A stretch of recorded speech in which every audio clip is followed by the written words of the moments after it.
Padşahın yuxusu. Qədim zamanlarda uzaq bir məmləkətin padşahı yuxuda görür ki, dişləri tökülüb. Bu yuxu padşahı çox qorxudur.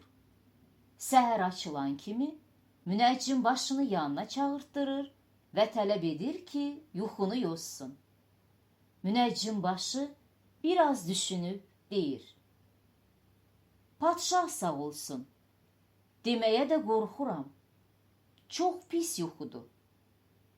Yuxuda dişin tökülməsi ağır faciələrdən xəbər verir. Sizin gözlərinizin qarşısında bütün ailə üzvləriniz bir-bir öləcək. Padşah daha bu dəhşətli yozumun ardına qulaq asa bilmir. Ucadan qışqırır ki, münəccim başını atsınlar bayıra. Beləliklə onu saraydan qovur.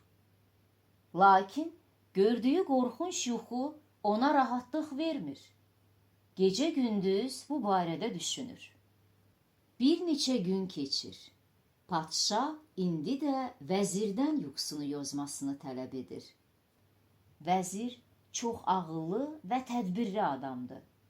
Münəccim başının əhvalatını xatırlayıb deyir: Padşah sağ olsun, məncə sizin ömrünüz bütün qohum qardaşdan, oğul uşaqdan uzun olacaq. Bu sözlər padşahın çox xoşuna gəlir.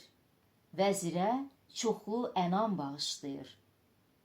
Atalar əbəs yerə deməyib ki, ho var, dağa qaldırar, ho var, dağdan endirər.